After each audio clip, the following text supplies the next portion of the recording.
Vous serez sûrement d'accord avec moi, mais je pense qu'on est parti pour bouffer du Mario au cinéma pendant des années. Nintendo et Illumination réutilisent la poule aux œufs d'or pour nous proposer Mario Galaxy. Et après avoir découvert le royaume champignon, nos héros vont parcourir la galaxie afin de secourir une nouvelle princesse, la très bleutée Harmony, kidnappée par Bowser Jr. Et concrètement, le film revient avec exactement la même formule. Visuellement, c'est impressionnant. Les scènes sont rythmées, surtout quand il s'agit de castagnes, à croire qu'ils sont en train de faire des tests pour un film Super Smash Bros. C'est aussi bien accessible pour les adultes que les enfants, mais narrativement, c'est assez pauvre.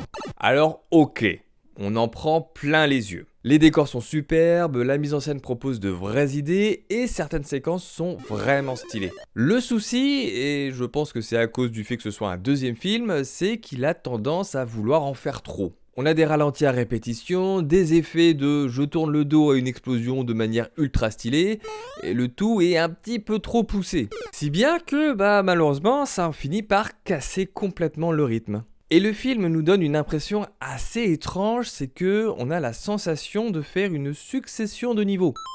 Après, j'ai envie de vous dire, un peu normal pour une adaptation de jeu vidéo. Sauf que là, on passe d'une séquence à une autre avec des transitions qui sont pas super fluides. Chaque scène est motivée par un événement qui vient de se passer. Résultat, on a une histoire qui reste plutôt basique, voire même secondaire. Alors côté nouveau personnage, on a l'ajout de Yoshi, qui est vachement sympa, mais malheureusement, le petit dino est un petit peu sous-exploité. Il est là, il fait le taf, il sauve même la situation avec bébé Mario et bébé Luigi, mais parfois on a un peu tendance à l'oublier. Et c'est un petit peu le même cas pour Todd, qui pourtant était vraiment très présent dans le tout premier film. Mais surtout, ce qui manque, c'est l'effet de surprise.